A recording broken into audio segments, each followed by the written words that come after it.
नील गुफा की जलपरी। बहुत समय पहले की बात है। धरती पर जब नदियां निर्मल थीं, समुद्र शांत था और पेड़ पौधे हरे भरे थे, तब जल की दुनिया भी उतनी ही जीवंत थी जितनी की धरती की। उस समय समुद्र के भीतर एक रहस्यमयी स्थान था, नील गुफा, या जहां सिर्फ विशेष जलचरों और जलपरियों को ही रहने की अनुमति थी।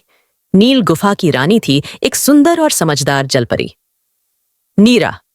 उसकी त्वचा मोती जैसी चमकदार थी, बाल जल की लहरों जैसे बहते और आंखें समुद्र की गहराइयों जितनी नीली। परंतु नीरा की सबसे बड़ी खूबी थी उसका वसी, दयालु हृदय। नील गुफा का जीवन। नीरा रोज समुद्र की सतह पर जाकर डूबते सूरज को निहारती थी।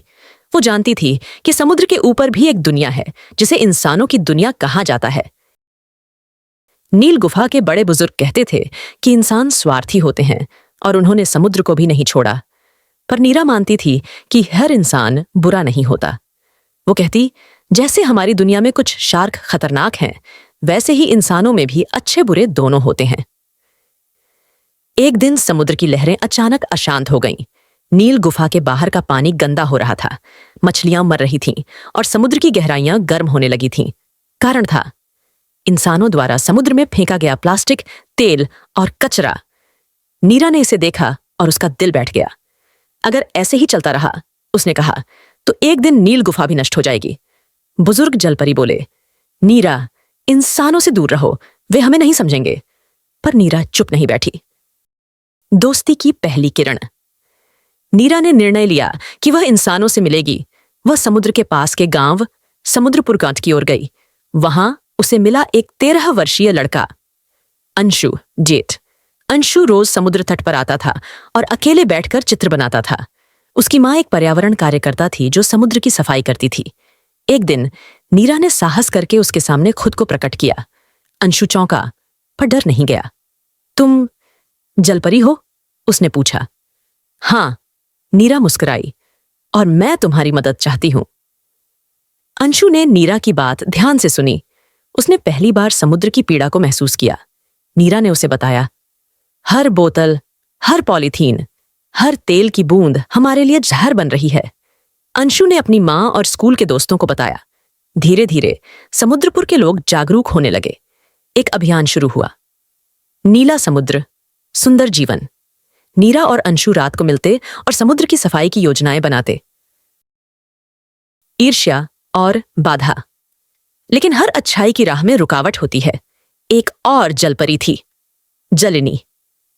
वह नील गुफा की रानी बनना चाहती थी और नीरा की लोकप्रियता से ईर्ष्या करती थी। जलिनी ने नील गुफा के बुजुर्गों के सामने यह अफवाह फैलाई कि नीरा इंसानों को समुद्री रहस्य बता रही है। वह हमारी दुनिया को धोखा दे रही है, जलिनी ने चिल्लाकर कहा। नीरा को गुफा परिषद के सामने बुलाया गया। ताउजरेस, नीरा का निर्णय। मैंने गुफा का कोई रहस्य नहीं बताया, मैंने बस सच्चाई को इंसानों तक पहुंचाया, नीरा ने साहसपूर्वक कहा। पर बहुमत नीरा के खिलाफ हो गया।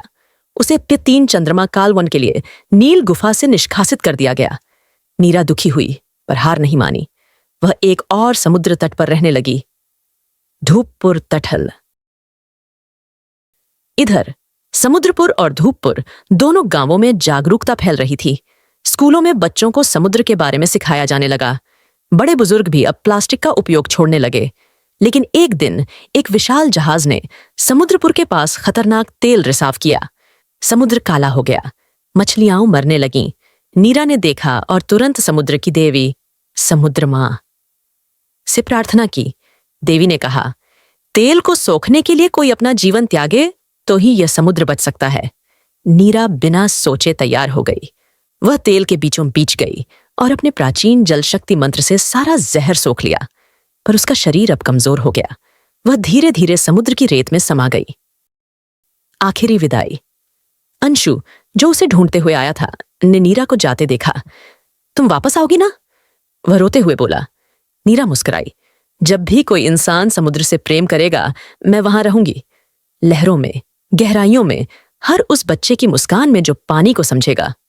पुनर्जन्म और नील गुफा का पुनर्मिलन। 3 चंद्रमा बाद नील गुफा में सबको एहसास हुआ कि नीरा ने जो किया वह गुफा के लिए नहीं, पूरी समुद्री दुनिया के लिए था। देवी समुद्रमा ने नीरा को पुनर्जीवन दिया। नीरा लौटी, पहले से अधिक शक्तिशाली और सम्मानित। जलिनी ने माफी मांगी। नीरा ने उसे गले लगाकर कहा, जिस दिन तुम अपने स्वार्थ से ऊपर उठ जाओगी, उसी दिन सच्ची रानी बनोगी। संदेश, नैतिक शिक्षा। नीरा अब नील गुफा की नहीं, पूरे समुद्र की संरक्षिका बन चुकी थी। उसकी कहानी अब लहरों में गूंजती है।